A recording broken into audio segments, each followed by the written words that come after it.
बहुत दिनों की बात है। किसी शहर में रमन, गीसा और राका 3 चोर रहते थे। तीनों को थोड़ा थोड़ा विद्या का ज्ञान था।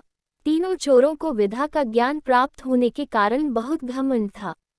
विद्या द्वारा तीनों चोर शहर में बड़े बड़े लोहे की तिजोरियों को तोड़ देते थे और बैंकों को लूट लिया करते थे।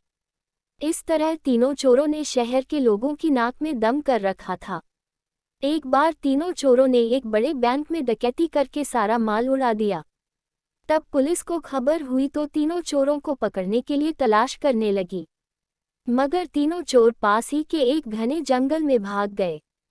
तीनों चोरों ने देखा कि जंगल में बहुत सी हड्डियां बिखरी पड़ी हैं। रमन ने अनुमान लगाकर कहा, ये तो किसी शेर की हड्डियां हैं। मैं चाहूं तो सभी हड्डियों को अपनी विद्या के ज्ञान द्वारा जोड़ सकता हूं।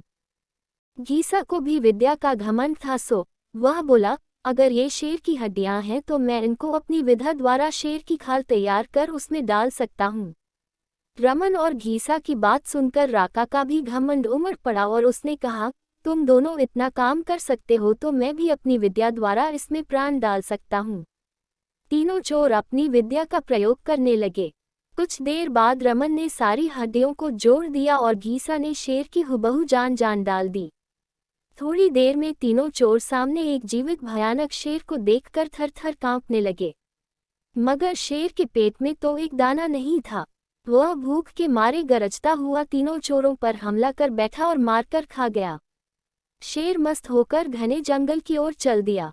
कहानी से शिक्षा। दोस्तों, इस कहानी से हमें यही शिक्षा मिलती है कि कभी घमंड नहीं करना चाहिए।